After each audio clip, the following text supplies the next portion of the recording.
가만히 더쇼입니다. 어제 장은 반만 열리는 반장이었는데도 불구하고 3대 지수 모두 상승으로 마무리, 반도체마저도 상승으로 마무리를 해줬습니다. 말씀드렸잖아요. 거래량이 없고 월가의 세력은 휴가를 갔기 때문에 현 기간은 추세대로 가는, 오르는 종목은 더 오르고 내리는 추세의 종목은 더 내리는 차트의 추세대로 가는 기간이다. 다시 한번 이 산타랠리에 대해서 짚고 넘어가겠습니다. 시장에 훈풍이 부는 기간이 보통 연말 장 종료 5일 전부터 24일이 장 종료 5일 전입니다. 그러니까 24일부터 이듬해 2일까지인데 이 시기가 크리스마스와 겹치기 때문에 산타랠리라는 이름이 붙여졌다고 한다. 그리고 이 산타랠리의 기간에 10년 통계를 보면은 상승이 4회, 보합이 1회, 하락이 5회, 상승 확률은 40%다. 그리고 최근 3년간 계속 실패를 해왔다. 그러면 확률적으로 10년간 40%의 확률인데 4년 연속 실패를 하는 것은 확률적으로 봤을 때는 4년째는 성공을 해야 되지 않겠느냐. 그리고 일단 산타랠리의 첫날인 24일은 상승으로 시작했다는 것은 출발이 좋다. 또한 S&P 기준으로는 스파이 기준으로 S&P가 신고가를 달성했습니다. 아주 미세하게 요때 10월 29일에 가격을 아주 미세하게 넘겨준 것이죠. 그러나 메인 상승의 채널 이탈한 후에 다시 그 채널의 하단선에 붙였습니다. 강한 지지는 강한 저항이 되는 게 맞는데 만약에 12월에 남은 기간에 S&P가 요 강한 저항인 지금 딱 저항에 걸치면서 장 마감을 했어요. 요 저항을 돌파해주면은 산타랠리는 올해는 성공으로 확정되는 순간이 올 것이다. 개인적으로 저는 산타랠리를 가야 되지 않겠느냐, 그런 생각을 갖고 있어요. 특별히 크리스마스를 기념해서 멤버십 영상을 올렸습니다. 오늘의 멤버십 영상은 골드와 금광, 실버에 대한 제 견해와 트레이딩 방법을 설명드리는 영상 짧게 한번 준비해봤고요. 6분 정도의 영상이니까 시간 있으실 때 멤버십 분들은 멤버십 영상을 시청해 주시고요. 제목은 It's Raining. 네이밍이 좋아, It's Raining. 그 밖에 다른 멤버십 영상들도 참고해 주시고요. 제 멤버십 영상은 한 번 보고 끝나는 그런 영상이 아니라 기법 영상입니다. 그렇기 때문에 두고두고 복습할 수 있게끔, 멤버십이 유료잖아요. 그 유료에 걸맞는 한 번 보고 사장되는 게 아닌 계속 볼 수 있게 그러한 성격의 영상을 하나하나씩 채워놓고 있습니다. 공포지수는 58, 공포지수가 변함이 없고요. 푸덴콜옵션은 오히려 지금 올라가는 좀 이상한 상황입니다. 푸덴콜옵션이 0.72, 주가가 올라가는데 푸덴콜옵션이 올라가는 상당히 지금 희한한 상황입니다. 내려가야 되는데 그러면 안 되는데 말입니다. US100, 나스닥 지수를 보면은 지금 가장 확률이 높은 게 요 파란색 저항을 맞으러 갈 수 있는 요러한 상황, 요러한 상황, 거기까지는 저는 간다고 보고 있어요. 물론 파란색의 저항은 내려오고 있기 때문에 지금 대략적으로 한 0.5% 정도까지는 추가적으로 오를 수 있을 거라고 생각하고 있습니다. 왜냐하면 S&P가 지금 신고가를 터치했기 때문에 나스닥도 신고가까지는 못 가더라도 이번 산타랠리의 기간에서 요 저항은 한번 확인을 해야 되지 않겠느냐. 저항을 뚫으면은 굉장히 또 좋은 상황이 올 수 있겠지만 일단 요 저항 때까지는 이렇게 갈지 이렇게 갈지는 모르겠지만 한번 트라이는 한번 해볼 수 있을 것이다. 일단 4시간 봉을 봤을 시 4시간 봉상에서는 갈 때까지 간 거예요. 왜냐? 볼린저 밴드 상단까지 올랐으니까. 볼린저 밴드를 요대로 찢어버리냐 아니면은 다시 한번 올라오고 있는 이평을 한번 지지받고 갈 수 있을 것이냐, 그 차이라고 보고 있습니다. 현재 상황은 여전히 불리시하다. 시장을 좌우지장지지하는 세력들이 전부 다 몰디브 가서 모히또 한 잔씩 하고 있으니까 남아있는 개미들의 힘으로 들어 올리는 장세. 개미들이 과도하게 숏을 치지는 않을 테니까 아주 스물스물하게 미세하게 보합인 듯 오르는 듯 약간의 좀 올라가서 여기 파란색 저항대는 한번 맞으러 가지 않겠느냐. 그때 가서 다시 숏을 치든지 뭘 하든지 여기까지는 한번 홀딩해봐야 되지 않겠느냐. 일봉으로 봤을 시는 여기, 주봉으로 봤을 시에도 여기. 결국에는 삼각수렴 말씀드리고 있잖아요. 삼각수렴은 한번 보여주고 여기서 쳐내릴지 한 번 더 추가적으로 신고점을 발생시킬지, 그 지점은 내년 1월로 바통을 넘긴다. 그러니까 12월 남은 기간에 나스닥은 신고가를 돌파할 가능성은 높진 않지만 스물스물 추가적으로 약간의 상승이 기대가 된다. 엔비디아는 4시간 봉으로 좀 짧은 프레임으로 봤을 때 요 지금 190 라인, 189까지 한번 찍고서 내려오고 있는데 요 190 라인이 상당히 좀 저항인 것 같아요. 4시간 봉의 매물대로 봤을 때 물린 자들의 본전에 걸쳐 있는 라인이 요 라인인데 여기만 뚫어주면은 이제 좀 매물대가 적은 구간으로 진입하면서 추가적인 상승이 가능할 텐데 여기서 이제 사람들이 계속 본전에, 여기서 이제 물린 사람들이겠죠. 본전에 던지고 있다. 차트로 봤을 때는 여기서 시간을 많이 끌면은 안 됩니다. 단기적인 상승의 채널, 아마 금요일까지도 시간을 끌 수는 있을 것 같아요. 이 상승의 채널을 옆으로 이탈하면 다시 한번 20선을 맞으러 내려왔다가 지지를 받아야 되는 상황으로 바뀌는데, 금요일에는 다시 상승의 채널 하단에서 반등을 해줘야 돼요. 여기서 이탈하면 안 됩니다. 반등을 해줘야 이 직전 고점 라인 189를 넘기고 추가적으로 상승이 가능하다. 개인적으로 봤을 때 엔비디아의 최대 상승은 이 메인 상승의 채널을 이탈한 후에 이제 저항이 되는 여기까지라고 보고 있습니다. 여기를 넘긴다고 하면은 이제부터는 오를 때마다 분할 매도를 실시해야 한다고 보고 있어요. 엔비디아의 연봉이에요. 12달 연봉 볼린저 밴드 상단이 올라가고 있고, 내년 1월인 26년 1월에 이렇게 시작한다고 하면은 연중에 쉽지 않은 상황이 한번 올 것 같습니다. 그러니까 개인적인 생각으로는 엔비디아가 이렇게 간다기보다는 헤드앤숄더가 나온다고 하면 그 이상은 얘기하지 않겠습니다. 어쨌든 엔비디아는 좀 더 가야 되지 않겠느냐.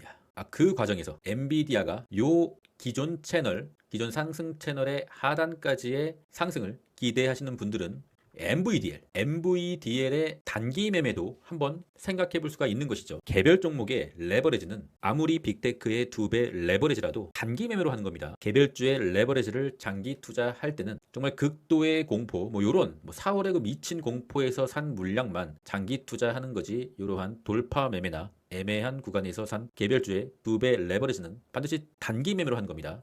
그리고 생각과 다른 무빙을 보여줄 때는 과감히 잘라낼 줄도 아는 그러한 사람만 트레이딩용으로 해야 합니다. 테슬라는 작도를 아주 그냥 기가 막히게 또 그었네. 이 캔들을 보고 작도를 그어놓은 게 아니라 며칠 전부터 테슬라의 상승 컨펌이 된 요 날에 제가 작도를 그은 거예요. 요 날에 요렇게 그었는데, 그 채널 하단을 정확하게 터치를 하고 소름 돋게 터치를 하고 약간의 하락으로 마무리를 한 거죠. 아직 테슬라의 세력이 이 상승의 채널을 무너뜨리지 않는다는 것은 12월 남은 기간 또는 1월 초에 500 트라이를, 그 희망 회로를 저버리지 않았다. 일단 테슬라는 방법이 없잖아. 조금 더 홀딩 해봐야겠지. 반도체는 말씀드렸잖아요. 반도체의 가능성이 있는 자리는 이 상단의 파란색 선이다. 현재 기준으로 대략적으로 한 1.5% 정도 상승의 여력이 있고, 쏙술 같은 경우는 3배니까 한 5.5% 정도, 요 정도까지는 터치는 해주는 게 정의실은 아니겠느냐.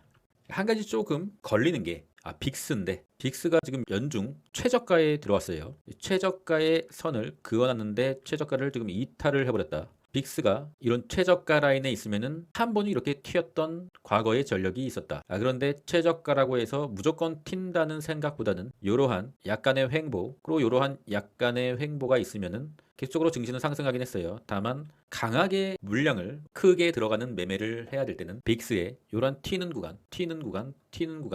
구간에 강하게 매수를 해야 되는 거고, 홀딩하는 물량을 말하는 거예요. 이러한 빅스가 낮은 구간에서는 단기 매매, 아니면은 평단이 낮은 물량은 지속적으로 홀딩하면서 지켜보는 매매, 그런 스타일로 하셔야 되는 거죠.